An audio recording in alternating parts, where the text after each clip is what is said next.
Hey guys, and welcome back to another YouTube video. In this video I'll be going through the Collingwood vs Sydney game review, going through who went well, especially from the Sydney side as they played a very uncontested mark game which is very fantasy heavy, and going through why Nick DAICOS didn't score, and hopefully you didn't captain him, as there was many captaincy debates to take whether Taranto was enough, and it seemed like risking it on the Saturday was good, but risking it on the Sunday was not good, with a lot of the big players not going big.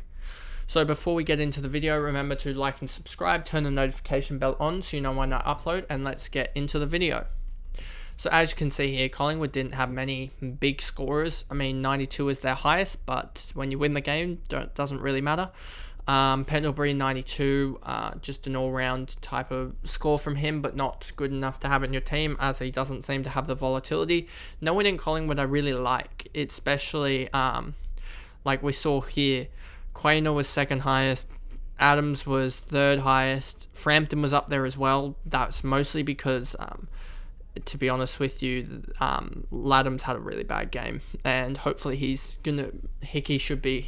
got through the VFL, so he should be back next week, and I expect Ladham's to probably sit now, as McLean actually had a really good game. Elliott again, pretty good from him.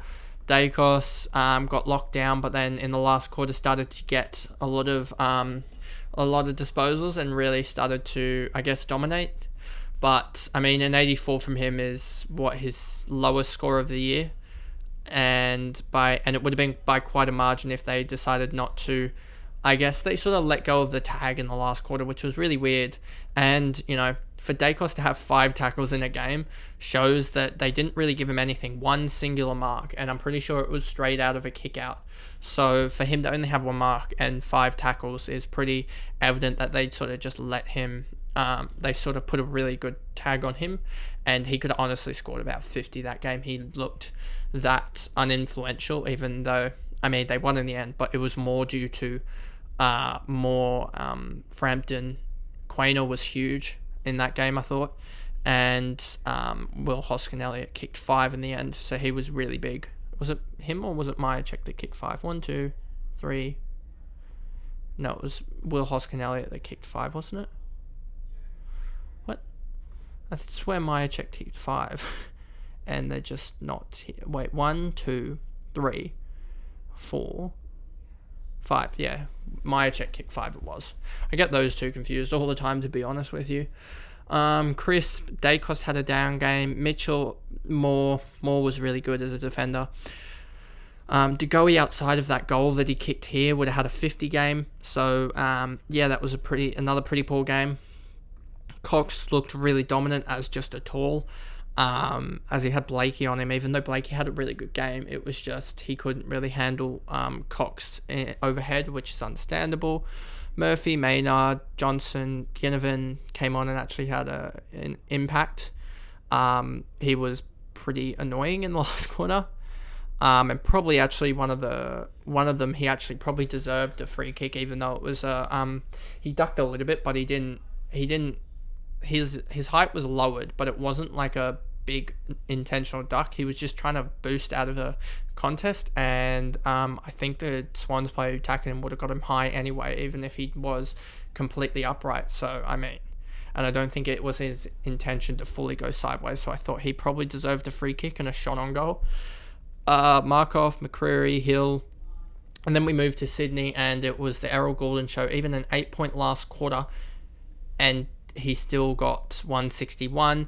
He could have easily gone, and I started looking at 3/4 time, like, can he get another big quarter and get up towards that like 200, 220 point range, especially because he had 36 in going kicking towards one end, and he had 125 kicking to the other. The 125 kicking to the other end is on track to beat the highest ever fantasy score known, and that was, I think, Dunstall's 242. So yeah, I was looking at that, and I think the biggest modern day score that I've seen is like a 202, 203. I think. So he was on track to beat that if he got the disposal in the last quarter, but they shut down the switches really well, Collingwood. They really adapted in the last quarter and ran over the Swans, I guess. The Swans just, the last quarter bug again for about the third or fourth time this year is something that they've really got to find a way to adapt. I know that they're down and it sucks as a Swans fan, but they're undermanned and stuff like that. But they really got to find a way to just, I guess, be cleaner with a lot of that. They gave up 3 or 4 goals just from turnovers, from trying to take it slow. Whereas when they play with speed, they seem to be able to beat out most teams on the run. Parker was really good, but really good first half as well, and just fell away a little bit. And then Mills is the role that we wanted to see, but I don't know if this is inflated due to the marks that they had. But we'll wait and see with that. Lloyd, again, another good score. Don't know if it was inflated marks-wise or not. And then Florent, another good score. Doesn't look like he got terribly too many. 1, 2, 3. I was going to say doesn't look terribly. 1, 2, 3, 4, 5, 6, 7, 8, 9, 10 marks he had in the game. At least 11 marks in the game. So yeah, probably inflated. And then Warner fell away in the last quarter. So you really had Warner, Goulden, and I'm guessing Rowbottom didn't have a... Rowbottom had an alright quarter. He seemed like... Rowbottom won't get the stats for it, but I thought he actually had one of the better games for the Swans. He just didn't get involved in the kick mark type of game and was more hardball get. So his 75 was a legit 75 and wasn't a inflated score. So if he had the marks that like Mills and stuff had, he probably would have ended up with a 110, 120. But not to be. McLean looked pretty good actually, but I mean, just didn't get them over the line. A couple of misses, I'm pretty sure he had. I'm pretty sure he had a couple behinds somewhere.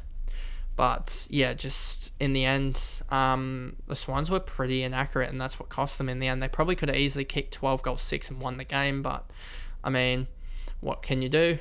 Haywood, I thought was pretty good. Blakey, as I said, on Cox is always going to be a tough matchup with Rampy still out and McCartan out as well.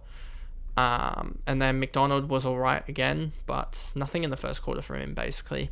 And then you had Heaney, another down game from him, just fell away in the last 3 quarters. Franklin just didn't really get involved, to be honest, and I think he kicked... Did he even kick a behind in that game?